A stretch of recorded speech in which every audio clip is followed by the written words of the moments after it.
Finfinneen magaalaa guddoo mootummaa federaalaa Itoophiyaa fi giddugala mootummaa diinagdee dippiloomaasii fi dhaabbilee idil-addunyaa hedduu kan taatedha. Magaalaan kun seenaa dheeraa, siyaasa walxaxaa fi falmii seenaa hedduu qabdi.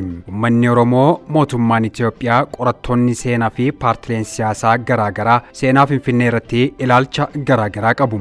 Dudduubee seenaa magaalaa Finfinnee yoo ilaallu akka afaan Oromootti jechi Finfinnee jedhu burqaa bishaan ho'aa irraa maddu akka ta'etu himama.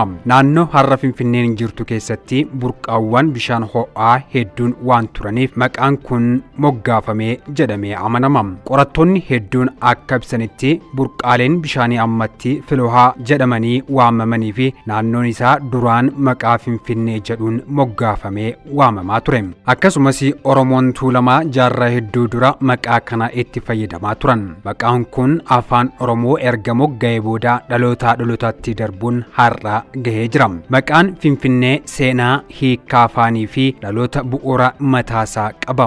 Jechi Finfinnee jedhu afaan Oromootiin bishaan burqaa yookiin iddoo bishaan itti burquu fi walitti qabamu agarsiisa. Magaalaan Finfinnee durirraa jalqabee naannoo burqaa bishaanii guddaa fi marga magariisa horiif mijataa ta'een beekamti. Eenyumtuu yeroo achi ga'u bishaan burqaa qulqulluu arguu isaarraa ka'uudhaan maqaan kun uummanni kenneefi. Finfinneen lafa dhalootaa fi lafa seenaa Oromooti. Moggaasni ishee qubannaa uummata, qabeenya uumamaa, bishaan, laga, gaarreenii fi jireenya uummatichaa wajjin walitti hidhata cimaa qabdi. Kanaaf maqaan Finfinnee maqaa haaraa osoo hin taane maqaa duriirraa Oromoon Tuulamaa biratti beekamaa kan turedha. Qorattoonni seenaa hedduun akka ibsanitti jaarraa 18ffaa fi jalqaba jaarraa 19ffaa keessatti naannoon har'a Finfinnee jedhamu kun lafa margaa fi bosona bal'aa ture. Burqaawwan bishaan ho'aa hedduu qaba ture. Bakka horsiisa loonii fi dheeda loon Tuulamaa ture. Uummata gosa Oromoo Tuulamaa keessaa kanneen akka Galaan, Abbichuu, Gullalleerraa hedduun keessatti jiraachaa turan.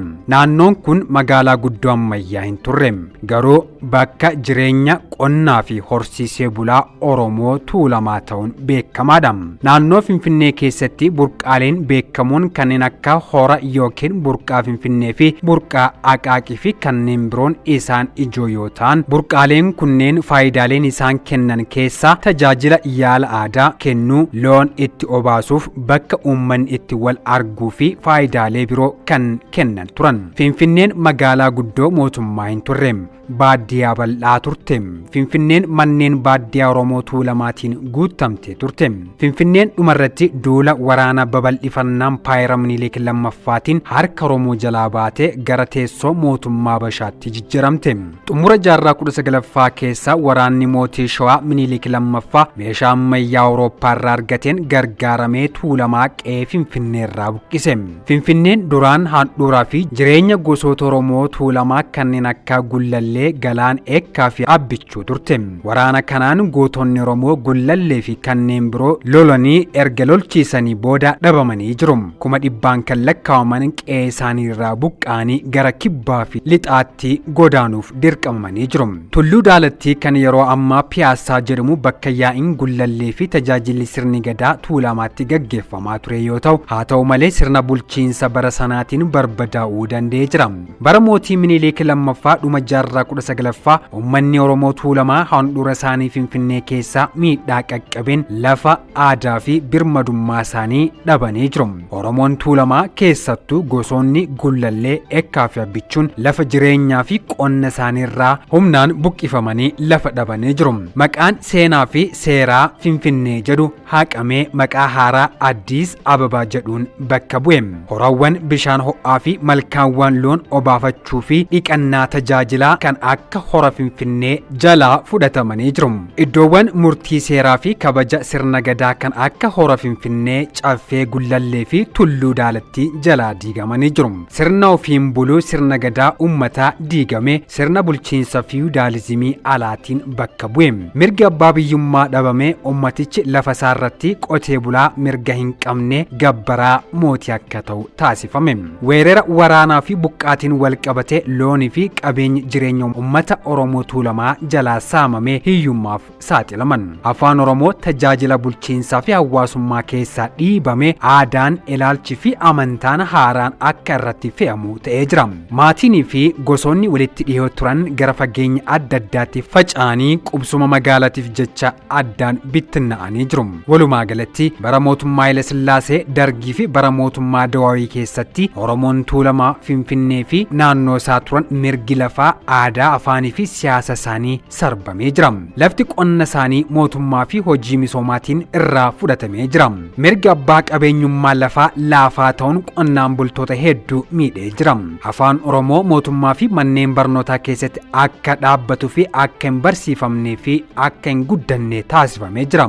Aadaa fi eenyummaan Oromoo dhiibamee moggaatti hafee jira. Waldaan Maccaa fi Tuulamaa mootummaa Haile Sillaaseetiin cufamee hooggantoonni isaa hedduun akka hidhaman ta'ee jira. Hirmaannaan siyaasaa Oromoo yeroo hedduu daangeffamaa ture. Namoonni mootummaa morman hidhaa fi adabbii keessa galan. Bara Dargii keessa Qayi Shibbir yookiin shororkeessa diimaa jechuun waraanni mootummaa Dargii namoota nagaa hedduu ajjeesee kaan irratti miidhaa guddaa geessee jira. Karoora babal'inaa Finfinnee yookiin maaster pilaanii irratti mormiin guddaan uumamee ture. Namoonni mormii kana irratti hirmaatan keessaa hedduun hidhaa, madaa'uu yookiin ajjeechaaf saaxilamanii jiru. Bara 1991 booda sirni mootummaa Itoophiyaa jijjiirame gara mootummaa federaalaa sabdaneessaatti ce'e. Yeroo kana keessatti Finfinneen akka teessoo mootummaa federaalaa taate akka itti fuftu ta'e.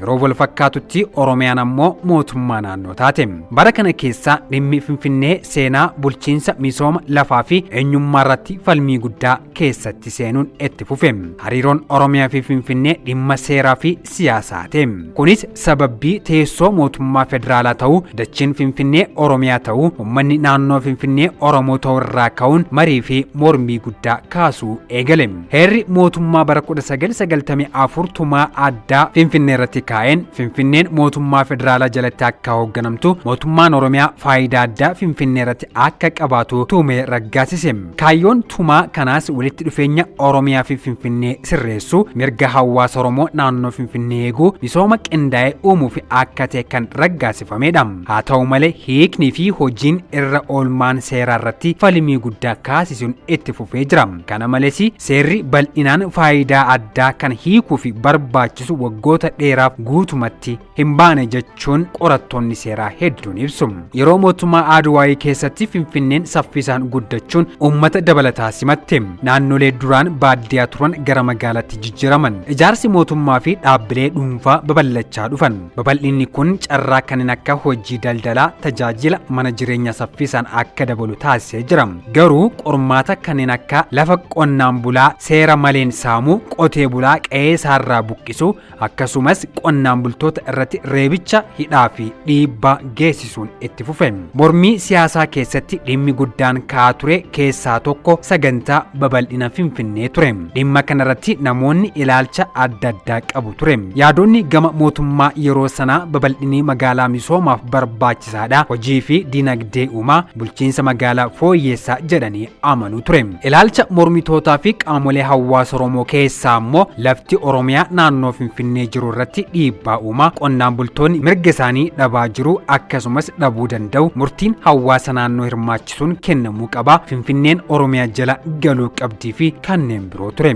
Dhimmi Finfinnee gaaffii siyaasaa Oromoo keessatti bakka guddaa qaba. Gaaffileen ka'an keessaa mirga Oromiyaa kabajuu, faayidaa addaa Oromiyaa hojiirraa oolchuu, hirmaannaa hawaasa Oromoo dabaluu, laftii fi jireenyi qonnaan bulaa akka eegamu, Finfinneen Oromiyaa jala akka galtu, Oromoon dachee Finfinnee irraa buqqifamee akka bakka isaatti deebi'uu fi kanneen biroo kan dabalutudha. Bara faranjoota 2014 irraa eegalee Itoophiyaa keessatti mormiin siyaasaa bal'aan ka'e. Oromiyaa keessatti gaaffileen kanneen akka dimookiraasii, haqa qabeessummaa, mirga siyaasaa, dhimmoota lafaa, dhimma magaalaa Finfinnee, dhimma afaanii, dhimma abbaa biyyummaa irratti xiyyeeffatee ture.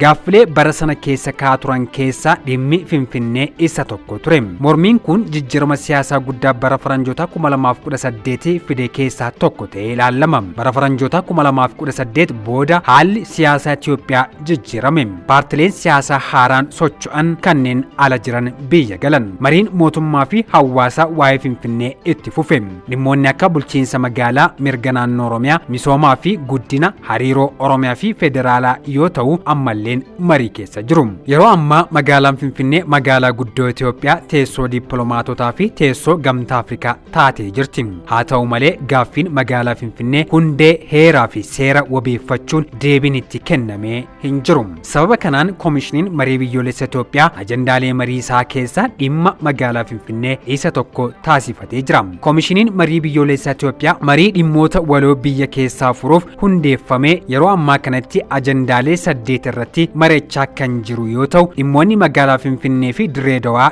dubbii ijoo ta'ee jira. Maaliif Finfinneen mata duree marii ijoo taate yoo jennu ammoo naannoon Finfinnee seenaa qubsuma Oromoo waliin waan wal qabatuuf Finfinneen teessoo mootummaa federaalaa waan taateef akkasumas hiikaa siyaasaa guddaa waan qabduuf magaalaan kun giddugala hojii fi daldala biyyattii keessaa isa guddaa waan taateef babal'inni magaalaa gaaffii qonnaan bultoota Oromoo fi itti fayyadama lafaarratti miidhaa fi loogii waan qabuuf kanarraa ka'uun dhimmi magaalaa Finfinnee irratti namoonni fi hayyoonni furmaata adda addaa dhiyeessuu irratti argamu. Isaan keessaa hiikaa tumaa heeraa keessumaa faayidaa addaa Oromiyaa ifa gochuu fi gadi fageenyaan xiinxaluudha. Finfinneen Oromiyaa jala akka galtu murtiiwwan Finfinnee irratti kennaman keessatti jiraattota yookiin dhalattoota hirmaachisu misoomni magaalaa qonnaan bultootaa fi hawaasa naannoo miidhuu akka hin qabne gochuu afaan aadaa fi eenyummaa Oromoo Finfinnee akka kabajamuu fi kanneen biroon yaadota akka furmaatatti hayyoonni fi namoonni hedduun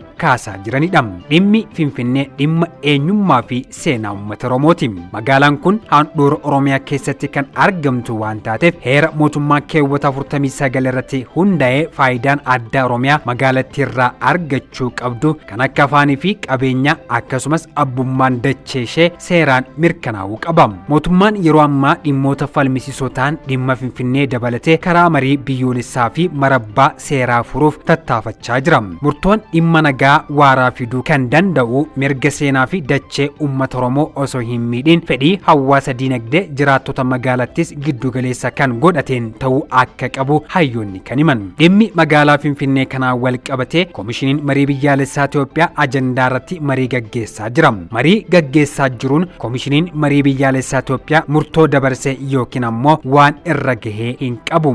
Mariin garuu itti fufee jira. Finfinneen mootummaa federaalaa jala galti moo mootummaa naannoo Oromiyaa jala galti yookiin ammoo Finfinneen naannoof dandeessa taate itti fufti laata? Deebii isaa marii koomishinii biyyoolessaa Itoophiyaa booda kan dhageenyu ta'a.